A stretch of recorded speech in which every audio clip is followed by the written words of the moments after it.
What's up guys, so in this video ay gagawa tayo ng TV console. Ayan, meron ng pagawa ng TV console. Ayan yung box plus niya, yung backing niya. So ito yung material.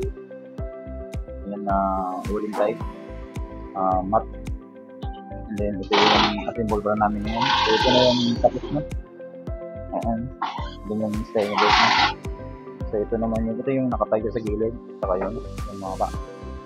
Saka ito naman yung TV console niya guys na yung cable niya, no? So ayan, na-assemble na. Ito yung magiging sa handle niya guys, no? Dito yung pinto. Oh yes. So ayan, basic lang. Nalagay lang ng connecting screw. Ayan, ito yung mga connecting guys, no? So ayan, ayan siya. So papasok lang nun. Ito na ba yung mga sample ng connecting?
So ayan guys, tapos na natin guys yung ating TV console na na-install.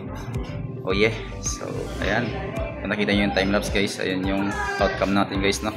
So bali, meron tayo ditong open, and then meron pa tong mga additional na lights, no? So ito naman yung ating WPC, na yung backsplash natin. Then dito yung ating, and then yun, oh, diba? And then dito guys, no? Oh yeah, so thank you. And then yung mga mamaya na lang tatanggalin. Thank you. Thank you for watching.